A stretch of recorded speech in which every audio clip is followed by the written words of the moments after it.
বেকার ছেলেদের সব কিছুতেই দোষ। আত্মীয় স্বজন, প্রতিবেশী, বন্ধু বান্ধব সবার কাছে বেকার ছেলেরা দোষী। বেকার ছেলেরা আস্তে আস্তে খেলেও দোষ, আবার তাড়াহুড়া করে খেলেও দোষ। হাসলেও দোষ, আবার কাঁদলেও দোষ। বলে কাজ কাম নাই, বেকার, আবার হাসি কান্নাও আসে। আরো কত কি দেখবো। আবার আস্তে হাঁটলেও দোষ, জোরে হাঁটলেও দোষ। আস্তে হাঁটলে বলে বেকার মানুষ, তাই কোনো রকম দিন পার করছে।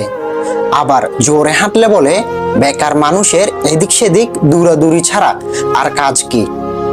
একটা ভালো জামা পরে লোকজনের সামনে গেলে লোকজন আঙ্গুল দেখিয়ে বলে, ওই যে দেখো বেকার যাচ্ছে, কি ফুটানি দেখাচ্ছে, কোনো রোজগার করে না, তারপরেও দামি দামি জামা কাপড় পরে আছে। আবার যখন একটা পুরনো কাপড় পরে বের হই, তখন লোকজন বলে বেকার তো, কি আর করবে, ভালো কিছু কিনবেই বা কি করে, ও তো রোজগারই করে না, বাবা মায়ের উপর বসে বসে খায়। নিজের আশেপাশে মানুষগুলো এ ধরনের অনেক কথা বলে। এসব কথা শোনার পর খুব কাঁদতে ইচ্ছা করে, কিন্তু কাঁদি না, কারণ আমি বেকার।